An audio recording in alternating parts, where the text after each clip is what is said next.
Olá, meus queridos e minhas queridas. A convidada de hoje é uma pessoa batalhadora demais. Eu acompanhei parte da carreira dela, né? Mas antes de mim, ela já vinha de uma carreira brilhante. Ela me ensinou muita coisa. Eu falo hoje com Roselana Aguiar. Tudo bom? Oi, Mônica, tudo bem? É um prazer muito grande estar aqui. E eu fico muito feliz porque isso é uma coisa que eu admiro muito, uma coisa que me alegra muito é ver as pessoas se reinventando, né? Eu acho que reinventar é algo assim tão fenomenal na vida de uma pessoa. Então, ver você aqui nesse espaço bonito, contando histórias, trazendo pessoas para contar histórias. Eu sempre gostei de entrevistar e conversar e saber da vida das pessoas, né, Roselana? E aí a internet te dá essa possibilidade hoje de você, é o que você falou, se reinventar e você se colocar sem precisar de ninguém. Não é uma questão de não precisar de ninguém, que a gente precisa de todo mundo o tempo todo, né? Mas aquela questão é o que você falou, de se reinventar, de uma maneira nova de você se colocar na sua profissão. Verdade, até porque, né, Mônica, a vida é feita de ciclos, né? Uhum. Fechar ciclos não é uma coisa muito fácil, né? É uma tendência natural do ser humano, né? A gente está sempre com a ansiedade do que vai acontecer amanhã, com o pé no hoje, com o pé lá atrás, com o pé no passado, e a gente não fecha, e é por isso que muitas vezes as coisas não acontecem. Não andam, né? Mas quando a pessoa consegue, não, tudo bem, ficou lá atrás, às vezes ficou uma saudade, ficou uma frustração, ou ficou uma dor, ou ficou algo muito legal, mas está na hora de eu fechar isso aqui e iniciar um novo ciclo. Isso é o reinventar, né? Então, toda pessoa que se reinventa profissionalmente é porque dentro dela tem essa concepção bacana dela saber fechar ciclos. Então, assim, eu acho muito interessante, muito bacana, quero te cumprimentar. Não sei se vou estar à altura, porque estar do lado de cá do balcão é bem mais difícil, né? Eu passei a vida inteira desse lado. Do lado de cá, né, Roselana? Mas vamos lá. Ela me ensinou muitas coisas, não é? Porque ela já era uma jornalista experiente, quando eu não sabia nem falar no microfone. Mas para se tornar uma jornalista, você ralou muito, não foi? Você nasceu em Andradina, não nasceu em família rica. Como é que aconteceu? Como é que foi como é que esse estágio, tudo que aconteceu para que você se tornasse uma jornalista? Eu sei que você foi trabalhar numa rádio, mas antes disso tem muita batalha, não tem, Roselana? Tem, na verdade Andradina foi o ponto de parada mais longo, né, da minha vida até então. Agora Araçatuba já está superando, mas eu não nasci em Andradina. Na verdade, não nasceu em Andradina? Não, eu nasci em Caeté, Minas Gerais, uma cidadezinha ao lado de Sabará, na Grande Belo Horizonte, 58. Na verdade, um dia depois que o Brasil foi campeão do mundo de futebol. Minha mãe até fala que ela estava lá no resguardo dela e o povo festejando, e ela saiu... Você já foi um troféu. Já saiu na janela e até falo para ela ver os rojões, tá vendo, mãe? Por isso que eu sou assim, né? Uhum. Você me largou sozinha lá no berço para ver a banda passar, né? E depois minha mãe foi para o Rio de Janeiro, né? Eu era um bebê ainda, e... eu sou fruto de um relacionamento da minha mãe que não deu certo, e minha mãe foi para o Rio de Janeiro comigo, bebê, foi cuidar da vida dela, e aí ela conheceu meu padrasto, que na verdade é o meu pai, né? Que te criou. Abelardo, e me quis como filha. Então, para mim, ele é o meu pai, né? E depois, isso foi perto já em 63, nos áureos tempos da ditadura, o meu pai estava começando, né? 63, sim. 64, o meu pai teve um engano em relação a ele, que ele fazia trabalhos à noite como bombeiro hidráulico, e ele acabou sendo preso como subversivo. Passou uma viatura da polícia, achou que ele era... Ele falou o nome do coronel Andreasa, e o policial ouviu, achou que, enfim... E aí foram dias de batalha, e como meu tio era do exército, que morava conosco, era pequena, mas ele próprio contou essa história para mim, acabou encontrando meu pai preso na Ilha do Governador, e ele disse que o delegado foi muito claro com ele. Falou o negócio seguinte: a partir de agora seu irmão está aqui fechado, e qualquer coisa que acontecer, qualquer situação, vão atrás dele. Quer um conselho de amigo? Fala pro teu irmão cair fora daqui. E de um dia para a noite, meu pai e minha mãe, que já estavam estabilizados no Rio de Janeiro... Eu não sabia que seu pai tinha sido vítima da ditadura. Essa é uma história que eu conto muito pouco, porque ela é muito dolorosa para mim. Nossa. Né? E de um dia para o outro, meu pai precisou fazer as malas com a minha mãe. E como a mãe dele morava em Andradina, minha avó... E com a cara e com a coragem. Com a cara, a coragem de uma criança. E recomeçar a vida e arrasado, frustrado, porque economicamente isso foi um choque muito grande. Uma injustiça enorme. E eu posso dizer que meu pai nunca mais foi a mesma pessoa a partir dali. Porque nem todo mundo consegue superar uma transformação tão radical e tão violenta quanto essa. Continuou trabalhando e tal, mas uma vida difícil. Ele tinha pouco ânimo muitas vezes para trabalhar, para poder enfrentar. E nós, assim, aí vieram meus irmãos, uma família numerosa, muito pobre. Fome nós nunca passamos, não, mas passamos muitas dificuldades. E eu, a partir dos 9 anos, comecei a trabalhar. Como ele era bombeiro hidráulico e ele não tinha muitas vezes um ajudante, eu saía para ajudar ele nas obras dele. Com 9 anos você ia ajudar seu pai nas obras? Ajudava meu pai nas obras. E depois eu comecei a trabalhar de fazer uma limpeza na casa de uma pessoa, na casa de outra. E dali eu fiz um curso do Senac, de arquivista. Aí eu fui trabalhar no Andradina Futebol Clube. Ali foi a primeira porta. Eu fui ser secretária executiva do Andradina Futebol Clube e dava muitas entrevistas para as rádios, porque eu levava contrato de jogador, buscava, fazia, acontecia. E um dia alguém me falou... E você gostou da comunicação? Você gostou do que você estava fazendo? Naquele momento eu ainda não conseguia... o mundo do futebol ali era muito apaixonante para mim. Eu viajava bastante. Sim. Você vê, com 15, 16 anos. Você vê como que as coisas mudaram, né, Mônica? Eu vinha para São Paulo para trazer contratos de jogadores para ser registrado na Federação Paulista de Futebol, para o jogador, no domingo, já estar em condição de jogo, né? Então, assim, era uma coisa bem... aquilo era fascinante para mim, né? E um dia teve um concurso na rádio, eles precisavam de uma voz lá, de uma pessoa, de uma nova voz, e alguém me falou, por que você não participa? Você tem uma voz legal e tal. E eu fui, fiz o teste e tal. E aí o diretor da rádio me chamou 2 dias depois, Vanderlei Silva Leão, a Rádio Andradina. Tudo começou nessa nova etapa da minha vida, através dessa credibilidade, dessa oportunidade que ele me ofereceu. Aí você passou nesse teste? Eu passei, mas ele me chamou lá, ele falou, olha, eu vou dizer para você que você foi a melhor voz, gostei da sua dicção, porém eu não vou te contratar, porque o que eu quero é uma voz masculina. Eu preciso para ser repórter de campo, de jogo de futebol. E eu fiquei arrasada quando ele falou aquilo para mim. Aí eu falei para ele, mas se alguém me ensinar a ser repórter, eu aprendo. Se o senhor me ensinar como é que faz, Aí ele falou para mim assim, tá bom, não é uma má ideia não. Menina, 15 dias depois, eu estava entrando... Você estava no estádio? Num estádio. Sem conhecer praticamente nada de futebol, né? E eu me lembro até que o primeiro dia a hora que eu entrei, a torcida, ali era um universo todo masculino, né, Mônica? Exatamente. Naquela época não tinha. Isso foi em 77. Estávamos na ditadura, nós estávamos ainda naquele período difícil, né? E eu ouvi tanto palavrão da torcida, tanto palavrão, que minha vontade foi de largar tudo ali e sair correndo, gritando. Mas eu fiquei. E toquei. Fiz um curso de arbitragem depois para eu poder entender, para eu poder saber o que eu ia falar ali, o que eu ia responder, E depois começou. Aí ganhei um programa na rádio e aí começou tudo. Então, seu primeiro programa qual foi? Chamava Pouco Papo e Muita Música. Era 22 horas. Das 22 às 0 hora. A gente falava algumas coisinhas e a música. Mas eu já fazia reportagem no programa lá de esportes às 11h30 da manhã.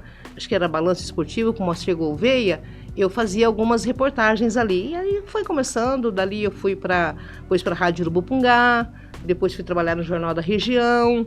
Como é que do jornalismo esportivo você foi para o jornalismo de uma forma geral, né? Aí foi assim, eu ganhei um programa diário na Rádio Urubupungá já, chamava-se Manhã Maior. era um programa muito ouvido.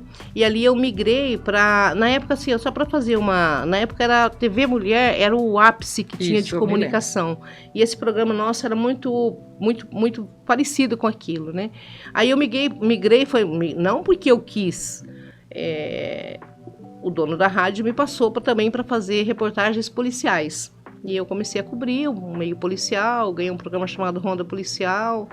Você passou por tudo, né? Por tudo, por todas as áreas do jornalismo. Por todas as áreas do rádio. Eu acho que o rádio é uma escola, assim, eu falo sempre, eu vejo umas pessoas, falo, olha, eu falei isso pro Lucas Piccolo esses dias, falei, Lucas, se dedique bastante ao rádio, porque o profissional que faz rádio, ele faz televisão, faz qualquer coisa. Né? Digo, no jornalismo. Né? E aí eu vim para Araçatuba em 90, para trabalhar no Jornal Estado de São Paulo e na Folha da Região. E aqui eu reencontrei o Dr. Maluli. Eu conhecia... Você já o conhecia lá de Andradina? Conhecia, sim, mas muito vagamente, né? Ele era muito próximo do Nivaldo, que era o dono da Rádio Urubucungá, e às vezes eles se reuniam, e às vezes eu o entrevistava. E aí eu reencontrei o Dr. Maluli aqui, não sei se acho que foi numa reunião com a dona Germínia, que ela era a prefeita na época e tal.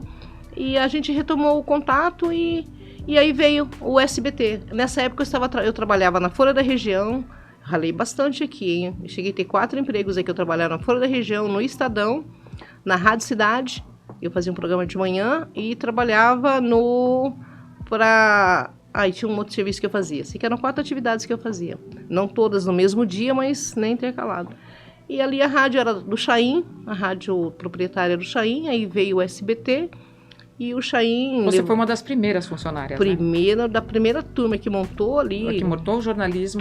Toda a TV na montagem ali, né? Eu fiz parte dessa turma, né? Você foi chefe de reportagem, né? Da primeira equipe de jornalismo, não é? Não, na verdade, assim, quando o SBT começou, quando a TVI começou, o chefe do nosso jornalismo era o José Roberto Bueno, uma pessoa sensacional, um jornalista, assim, inclusive ele mora hoje em Brasília. Se estiver até assistindo a gente, receba meu abraço, porque também muito de televisão que eu aprendi foi com ele. E ele que montou essa equipe do jornalismo, né? A TV era imensa, nós éramos em 150 funcionários, todos os departamentos funcionavam. Porque é uma TV com uma cobertura, assim, muito grande, né? Muito grande. 3 regiões grandes. 250 cidades, né? Região de São José do Rio Preto, região de Presidente Prudente e região de Araçatuba. Eu me lembro que na época nós tínhamos 4,5 milhões, mais ou menos, de telespectadores. Era muita gente. É muita né? gente, é muita gente. Então, assim, nós fizemos parte dessa equipe. Tinha o Chico Siqueira, não vou lembrar o nome de todo mundo, mas... então a gente fazia parte dessa equipe. Eu comecei na produção. Você começou na produção? Na produção, como produtora. E... Porque eu me lembro de você no ar e me lembro de você como chefe de reportagem. É onde a minha memória está mais viva. Mais viva. Então eu trabalhava na produção e aí um dia tinha um vestibular numa escola lá, numa faculdade em Rio Preto, e não tinha ninguém para ir. O Zé Roberto perguntou se eu podia ir para aparecer só a mãozinha. Ou seja, eu ia lá com o cinegrafista, ele filmava e tal, eu entrevistava as pessoas e o diretor da escola, Mas você não aparecia? Não aparecia. E aí, quando eu voltei, ele falou assim, vamos gravar um off disso aqui, né? Aí eu gravei, aí ele falou assim, olha, sua locução é muito de rádio, porque locução de rádio e televisão tem diferença, né? Sim. A televisão é mais coloquial, né? É mais coloquial. E dali pra frente, eu comecei a fazer reportagens. Depois aí eu fui apresentar o programa, que foi uma época que foi, na verdade, foi uma crise, tinha uma crise financeira dentro da TV. Muitos cargos foram extintos, muita gente foi demitida. De várias que houve, né, Roselane? Que sempre foram superadas, graças a Deus. E para não fechar o jornalismo, a solução foi fazer um programa, o TJ Interior, que na época era ao vivo, era o Marco Aurélio que fazia o programa, e nós íamos fazer um formato enxuto, gravado 3 vezes na semana, então a gente gravava às vezes 2 edições, então assim, era um noticiário, a gente não tinha nada de factual ali, mas a gente procurava esquentar, né? Então ficamos a saudosa e querida Margarete Pedrosa, eu fiquei na apresentação, a Margarete fazendo a reportagem e a Kátia, esqueci o sobrenome dela, mas vou lembrar já, como editora. E eram 3 mulheres, só nós 3. Para quem não sabe o que é factual é aquilo que acontece na hora, que tá, por exemplo, caiu um avião aqui. entendeu? Factual é você tem que ir lá, mandar o repórter na hora lá cobrir, né? Não pode ser coisa que foi gravada anteriormente, né? Verdade. E nós fizemos, começamos a fazer, e para nossa surpresa, o formato pegou, o jornal continuou com audiência, começaram a aparecer até anúncios dentro do jornal. E aí a crise passou, graças a Deus, e aí de novo se contratou e tal. E aí eu fui para chefia, fui para editora regional, né? Então eu fiquei como editora regional. Eu saí do vídeo, foi quando você assumiu, e aí eu fiquei como editora regional. Eu falo assim, nisso, Maluli ganha para prefeito e te leva aí junto depois, com ele. 2001. Eu fiquei na TV até... Na verdade, eu dei uma interrompida em 2000, porque a eleição foi em novembro, acho que foi novembro, outubro de 2000, né? E aí eu me afastei para ajudá-lo na campanha. Ele tinha acho que assim, foi que ele tinha... foi essa ou foi a outra que ele tinha 75% essa de não, rejeição? foi na reeleição. Foi na reeleição, foi assim, né? O Dr. Maluli, ele disputou em 96. Perdeu da dona Germínia. Uma semana. Em uma semana, eu costumo dizer que nós perdemos, na verdade, como eu não fiz diretamente a campanha, mas ajudei e participei. Nós perdemos uma eleição ganha, depois ganhamos uma eleição previsível, que foi em 2000, e em 2004 nós ganhamos uma eleição perdida. Eles tinham 78%, para ser mais 75, exata, era 78%. 78% de desaprovação. O governo dele foi desaprovado por 78% da população. E eu me lembro assim que foi... Então, como é que surgiu, como é que você se tornou, não é, uma marqueteira política? Você não era. Não era, nem fui. Na verdade, eu não tenho essa pretensão de falar, né? Você virou. De fato, assim. Na verdade, em 96, o Dr. Jorge fez, e a gente vai respeitar, não vamos citar nomes, ele fez trouxe um profissional, né? Mas, na verdade, assim, o que eu costumo dizer, o que ele me dizia? Quem vai fazer uma campanha tem que conhecer a alma da cidade. Se você não conhecer a alma da cidade, você pode trazer o sei lá quem é o PhD hoje aí do marketing mais importante político. hoje, também não sei quem pode trazer, mas não vai. Vai andar, vai crescer e tal, mas não vai chegar. E aí eu me lembro bem que assim, ele perdeu a eleição e seu pai tinha uma facilidade muito grande de superar. Enorme. De se reinventar. Depois ele se reelege a deputado federal, né?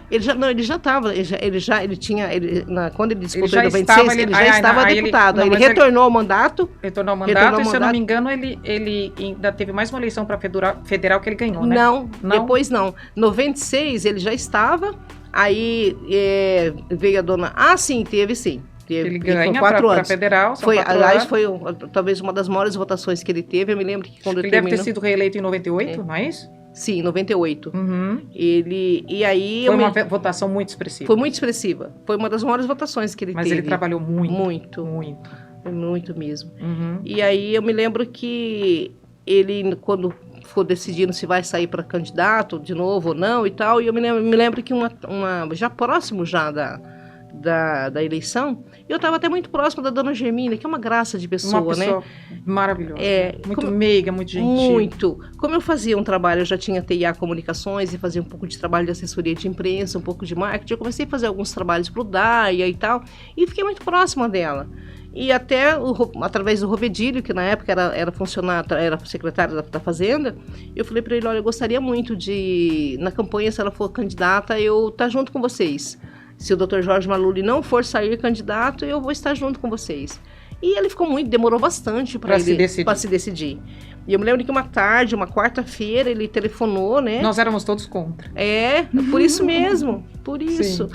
E aí eu me lembro que ele me telefonou e falou, Roselana, eu fazia um trabalho também de assessoria para ele, como deputado. Ele falou, Roselana, é o seguinte, eu decidi, eu vou ser candidato. Ai, que bom, doutor, legal, bacana mesmo e tal. Ele amava Araçatuba, você sabe disso. Como ele amava Araçatuba, né? E aí ele disse assim, falou, e quem vai fazer minha campanha é você. Eu falei, eu? Doutor, eu não sei nada de campanha política, de marketing político. Falou assim, mas se você quiser aprender, eu te ensino. E realmente, eu acho que eu aprendi com o maior dos políticos. Com o maior dos políticos eu aprendi. E nós fizemos a campanha e fomos vitoriosos, né? E na campanha da reeleição, eu me lembro assim... Ele tinha 78% de desaprovação. E a gente até achava assim muito injusto, porque... Ele havia trazido também, se eu não me engano, uma pessoa de fora e de repente, não foi nessa segunda, de repente ele fala, não. Não, ali Não. foi assim, ele tinha uma agência que cuidava da conta da prefeitura, do marketing da prefeitura. Sim. E quando foi feita essa pesquisa, essa pessoa esteve junto conosco na reunião para apresentar. Sim. E tiveram outras pessoas que estavam ali. E aí ele apresentou e falou, doutor Jorge, aqui ó, eu acho que o senhor... Índice muito alto. É um índice muito alto e eu não aconselho o senhor sair à reeleição. E ele falou, mas eu vou sair. Ele falou assim, é um suicídio. Eu me lembro que algumas pessoas, inclusive sua mãe, a saudosa sua mãe, você não vai sair, você não precisa disso, volta para ser deputado. E o seu pai tinha uma forma muito especial, né, de calar as vozes que às vezes estavam contrariando aquilo que ele queria. Ele silenciava nessa hora, né? Ele fazia o que ele queria e ele tinha uma maneira de fazer, né, tipo assim, era algo que calava outra pessoa. Ele falava com uma propriedade tão grande, com conhecimento tão grande, que você não tinha o que falar, não é isso? Mas naquele momento ele silenciou. Sua mãe falou bastante coisas ali, outras pessoas também, e aí sua mãe ficou meio nervosa, outro saiu, e aí ficamos ele e esse publicitário, e aí ele falou pra mim assim, que ele ia sair. Eu falei, doutor, o senhor vê condições de reverter isso? É muito alto, né? Ele falou, eu vejo. Eu falei, bom, se o senhor vê, eu vim com o senhor até aqui. Não vai ser agora. Não vai ser agora que eu vou sair fora. Então eu tô junto. E aí a pessoa falou assim, isso é um suicídio político que vocês estão fazendo. E nós saímos para a campanha de reeleição e ele me disse... Você se lembra o que vocês fizeram para Lembro, sim. Isso? Uma das coisas, assim, agora com o sangue já bem distanciado, que quando você distancia, você consegue enxergar melhor, né? Na verdade, assim, o Dr. Jorge fez um excelente trabalho. Sim. Foi uma das administrações, assim, a gente tem que considerar muito profícua, porque a cidade estava... A situação da cidade era catastrófica de infraestrutura.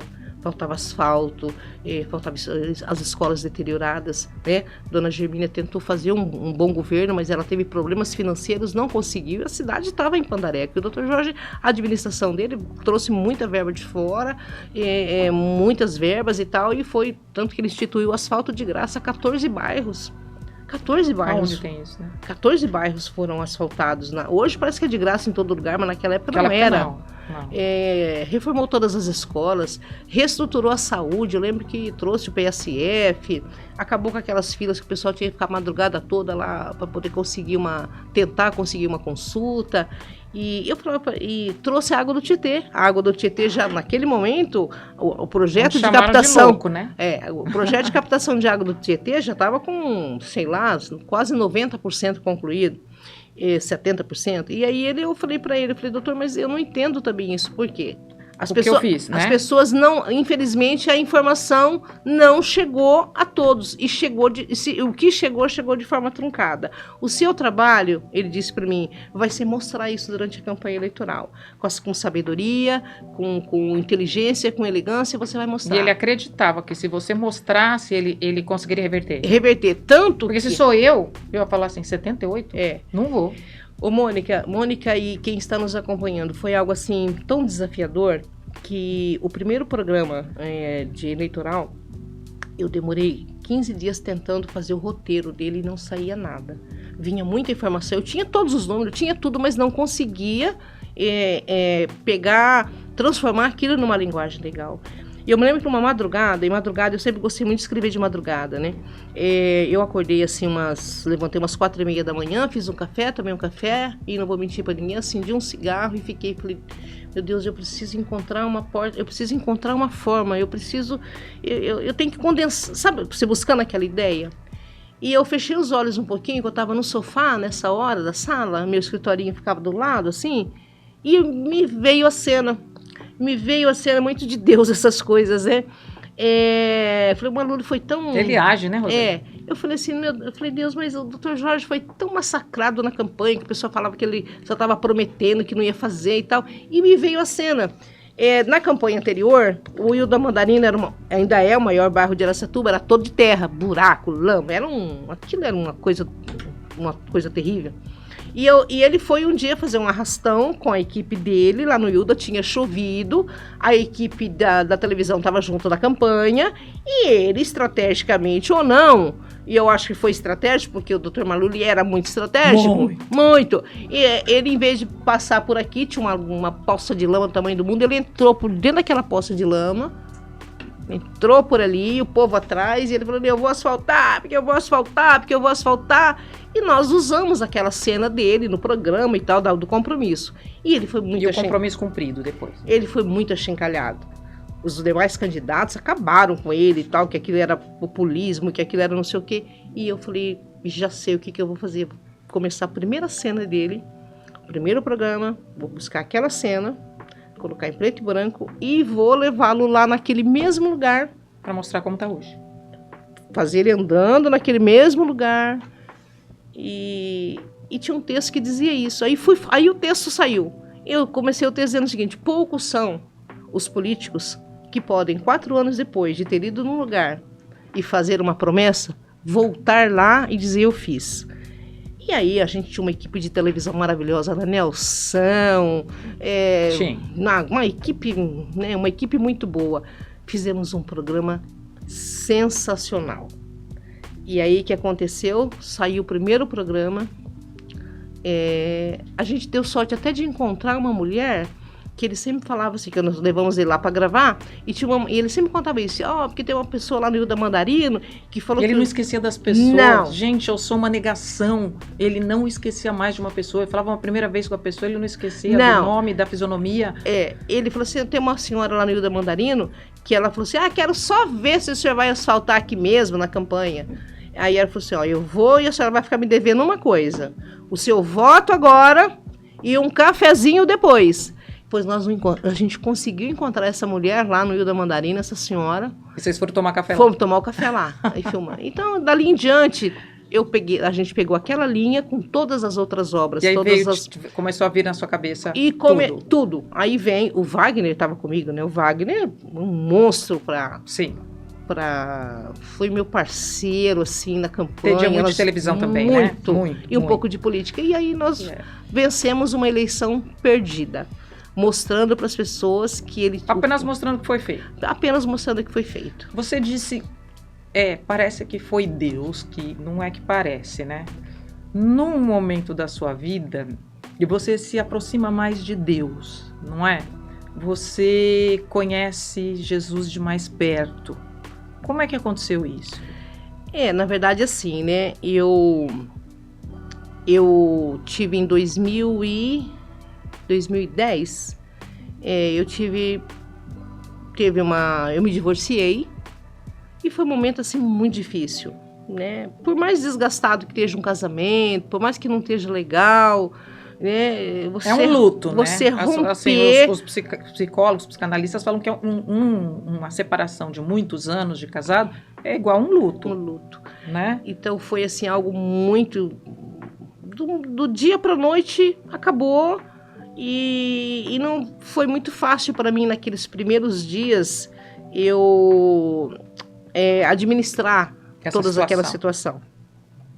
E eu me lembro assim que eu perdia muito sono, né? Eu dormia pouco e tal, e uma noite eu estava muito, muito angustiada, muito mal, e eu comecei a assistir um filme, assisti a televisão, e até eu gostava muito daquela série, Um Maluco no Pedaço, com Will Smith. Ah, tá.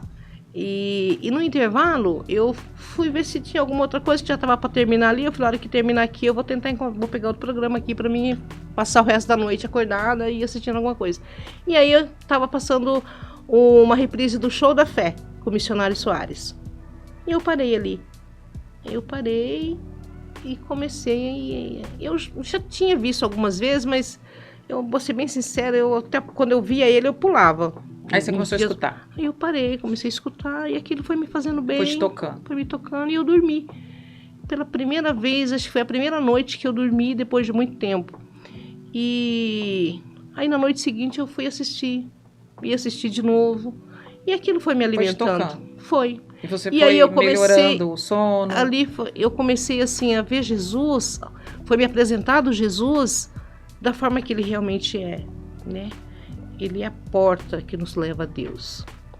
Ele é o alimento, ele é o nosso Redentor. Ninguém vai ao Pai senão E aí eu por mim, comecei a ler a Bíblia. Eu tinha pedido uma Bíblia de presente para Patrícia Machado lá atrás, e ela me deu, eu comecei. E aí, e cada vez mais, já vamos fazer 14 anos, já fizeram 14 anos, eu me converti 2 meses depois. Uma amiga minha que era evangélica, não é evangélica, ela levou o Renner, o pastor Renner, que era um amigo de muito tempo, eu nem sabia que ele era pastor, levou na minha casa, conversamos, ele disse muitas coisas para mim, me apresentou Jesus verdadeiramente como é o nosso Salvador, e eu aceitei Jesus ali, e daí um tempo eu me batizei e sinto cada dia mais feliz, mais alimentada, mais alicerçada, mais confiante, mais feliz. O que mudou na sua vida? Mudou a essência, primeiro o enxergar da vida, né? A gente tem quando a gente está fora da palavra, ou no período que antecede tudo isso, vou dizer as pessoas, vou dizer a mim, cada um tem, não vou ficar generalizando. A gente se acha assim, onisciente, onipresente, autossuficiente. E eu me gabava muito assim, ó, eu não tenho medo de nada. Nada. Uma eleição que e eu falava, mas ganhamos uma eleição assim, eu não tenho medo disso, tenho medo daquilo, qualquer situação e tal. Mas naquele momento ali, Deus me mostrou, Deus me colocou dentro de uma situação em que a minha experiência como jornalista, minha experiência de vida, o meu dinheiro, o poder que relativamente talvez a gente exercesse sobre as pessoas. Não mudariam nada aquilo que você estava passando. Não adiantava para nada. Eu teria que ser dependente, buscá-lo, ser dependente dele. E ele veio nesse momento, exatamente nesse momento de aflição? Foi nesse momento que eu estava totalmente ali, eu costumo dizer que ali eu era uma fera acuada, né? Tem assim, ó, só para você ter uma noção, o urso é um dos animais mais fortes e ferozes, Sim. Né? Então, assim, se você, para quem estiver diante de um urso, para atacá-lo, não vai com um revólverzinho 22, não, porque você vai morrer do mesmo jeito. Porque só dele se sentir acuado, a força do urso, isso é científico, ele leva 2, 3 vezes mais. E naquele momento eu era aquele urso ferido, com uma força, como é que eu vou te dizer, aquela coisa de você querer reverter uma situação muito grande. Não é por acaso, né, Roselana? Não. Deus veio, eu acho que Deus escolhe o momento em que os filhos vão se voltar para ele, né?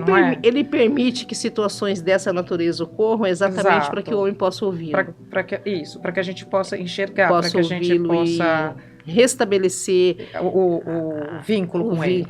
Então, assim, sou muito feliz na palavra. Isso. Sou muito feliz em Cristo. Assim, e algo que aquela sede e fome que eu tinha de ler a palavra, de assistir culto, de buscar, permanece 14 anos depois da mesma forma. Eu vou ao culto 3 vezes por semana, eu leio a Bíblia todas as noites, eu oro 2, 3 vezes ao dia. É o alimento da alma, não é? É o alimento da alma. Alimento da alma. É buscar assim como intimidade. Você precisa comer para o seu corpo, você precisa de Deus para sua alma. Né? Eu busco Jesus, a busca do Espírito Santo. Então, assim, quanto mais você busca, mais ele te enche. Então, assim, o que eu ganhei como pessoa? Um pouco equilíbrio, sensatez, de estar diante de uma situação difícil. E saber que ele não vai te desamparar. E você está acompanhado, de ter essa sabedoria. Então, porque assim, às vezes a gente vai passar por situações difíceis e ele vai deixar a gente tropeçar. Ele vai, porque ele sabe, permitir, né? Vai permitir, porque é aprendizado. E na hora certa. Pelo menos na minha vida sempre foi assim, na hora certa ele vem. Nós evangélicos costumamos chamar isso de deserto, né? Toda situação difícil que a pessoa atravessa é um deserto. Por quê? Porque o povo do Êxodo foi liberto no Egito e por desobediência precisou ficar 40 anos andando em círculo no deserto. O deserto é a escola de Deus, é a escola do cristão. As pessoas só saem piores de um deserto se ela quiser, Uhum. tá? É só se ela quiser sair pior, né? Você sai sempre melhor. E é isso que a palavra de Deus nos traz. Eu sigo confiando cada vez mais, levando isso para meus familiares, levando essa mensagem para as pessoas, né? E sigo na Igreja da Graça. Eu fiquei 12 anos na igreja, na Nova Geração do pastor Renner. E há 2 anos eu estou na Igreja da Graça e me sentindo muito feliz. Muito bom ver essa sua felicidade em Jesus, muito essa feliz em sua Cristo. serenidade. Muito feliz né? em Cristo. Essa serenidade em você é muito bonito de ver. Você é Relações Públicas da Santa Casa. Sim. Não é? E você me dizia há pouco que, bom, essa faculdade de medicina foi muito boa para a nossa cidade. Sim. Não é? E para a Santa Casa para também. Santa Casa, é? né? Tá sendo muito bom. Assim, primeiro a gente tem que dizer também assim que esse foi um marco assim na história de Araçatuba, né? E que o Dr. Jorge também participou muito da vinda desse curso de medicina para cá, ele fez tudo que ele podia para trazer esse curso. Já formou a primeira turma, né? O Uli Salesiano é parceiro da Santa Casa, porque existe um convênio, né, com o Ministério da Saúde e Educação, que parte dos recursos que a faculdade tem que direcionar para um hospital público e para instituições de atendimento de saúde pública, e o Uli Salesiano tem sido um parceiro muito importante para o hospital, em obras,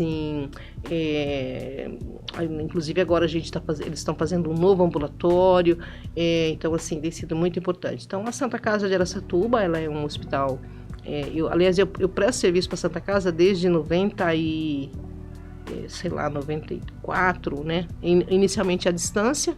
Era hoje só lá, quando tinha né? uma crise, eles contratavam, a gente ia lá poder fazer. E a partir de 2008, quando o Dr. Jorge saiu da prefeitura, e o Dr. Jaime Monsalvarga me disse: olha, vem para cá agora para você fazer um trabalho mais presencial. Então, desde 2008 que a gente está lá presencial. É um hospital que, na minha opinião... Ele atende 40 cidades. 40 cidades. É o único hospital de alta complexidade para 40 municípios. É muita coisa. É muita coisa. E de média complexidade para, sei lá, acho que pelo menos uns 4, 5, 6 municípios. É um hospital muito importante, uma boa tecnologia, um bom corpo clínico. Você dizia, antes da gente começar a entrevista, que ele está a um passo de se tornar um hospital universitário, né? Um hospital com selo. Hospital de ensino. De ensino. Hospital de ensino. Isso já fazem uns 4 anos que vem sendo pleiteado e está há pouco, né?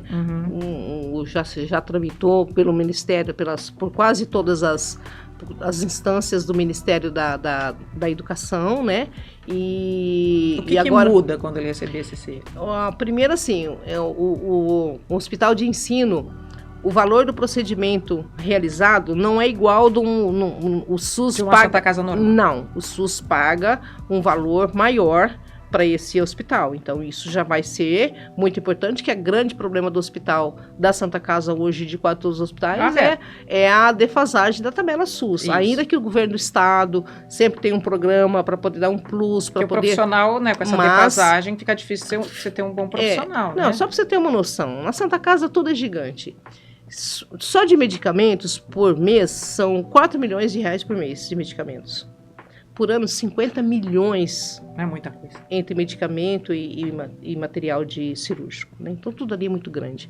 Então, assim, é uma defasagem muito grande e o hospital precisa realmente disso. E com o hospital de ensino também, o hospital passa a ser habilitado para fazer alguns procedimentos especiais. Por exemplo, vou te dar um exemplo.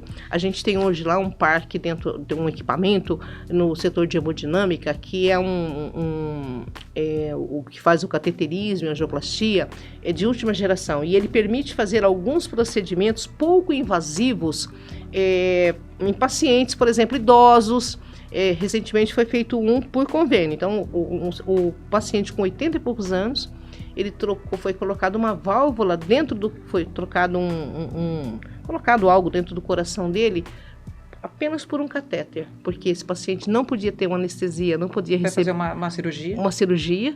Então, assim, esse é um dos. Então, assim, com o hospital de ensino, o hospital passa também a realizar para o SUS, para o paciente SUS, procedimentos que hoje só são autorizados em hospitais de ensino, como é Botucatu, como tem Rio Preto e por aí. Prudente. Então, Prudente. Então, assim, vai ser um marco muito importante para o hospital. Que bom, né? E para a população, né? Assim, Araçatuba, que bom para a nossa cidade isso, né? E a cidade está precisando, o hospital está precisando, passa por uma crise financeira muito grande, né? Qual Santa Casa que não passa? Mas ela vem de um histórico, né? Uhum. Ela vem acumulando situações que estouraram agora. E eu até digo assim, que a crise está sendo tratada como uma crise, precisa ser tratada. Com seriedade. Com seriedade, com busca de mais verbas, com conexões com o governo federal, governo estadual, com deputados, porque não adianta você querer falar assim, não. As verbas institucionais vêm através desses canais. Exato, não tem outro. O hospital não tem bandeira política, mas ele vai buscar nos setores nos setores públicos de quem pode trazer essa verba? De quem pode trazer essa verba, né? Não importa que partido que é, nós não temos nenhuma conotação com nenhum, mas buscamos, tanto é que todos os deputados são visitados, na área da Secretaria de Saúde também. Então, assim, eles estão buscando, né? A diretoria presidida pelo Petrônio Pereira Lima está fazendo um trabalho realmente difícil, sofrido, mas fazendo como precisa ser feito. E eu creio que no futuro muito próximo o hospital vai sair dessa situação, né? E vai poder se tornar pleno. Deus te ouça mesmo. E amém. Né? Rose, essa nova Roselana, né? Essa Roselana serena, essa Roselana crente em Jesus, em Deus, no Espírito Santo, que mensagem você deixaria para quem está nos assistindo agora? A mensagem vai ser Jesus, buscar Jesus. Que as pessoas, assim, o que eu observo, né?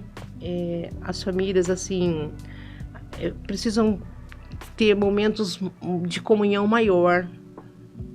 A gente vê, eu falo isso porque eu tenho 2 filhos. Isso está rareando cada vez mais. Eu tenho 2 filhos, tenho netos e cada vez mais difícil é juntar todo mundo. Primeiro, cada um tem suas agendas, né? O meu filho, por exemplo, o Nelson, ele vem junto com a Martinha e com o João Paulo, eles vêm aqui, é muito difícil os 3 virem juntos, né? Porque cada um tem uma agenda diferente.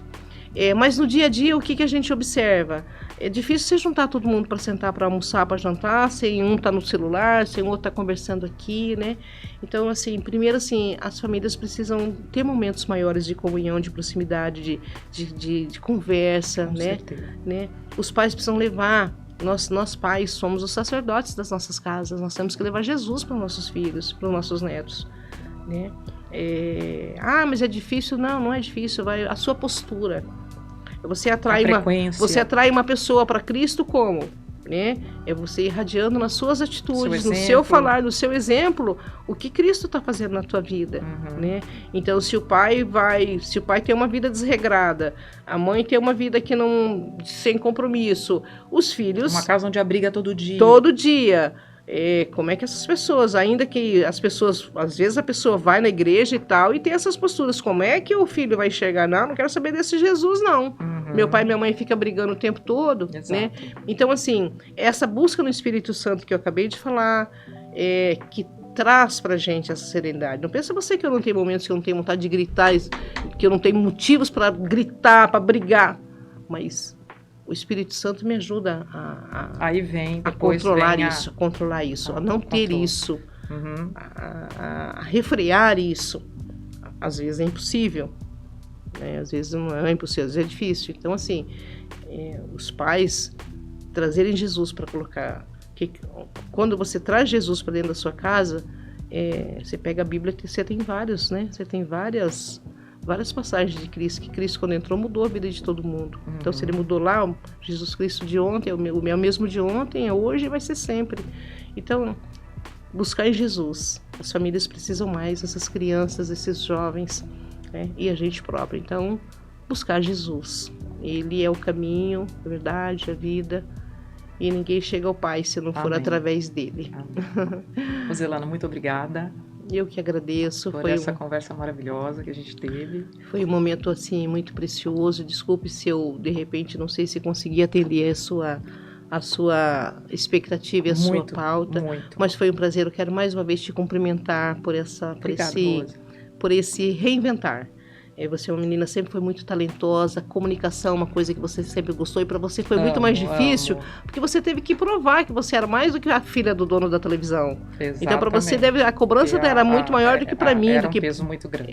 Tem um peso, né? E você conseguiu superar isso, e a prova é que realmente a comunicação estava dentro do seu sangue. Né, tava na sua essência, né?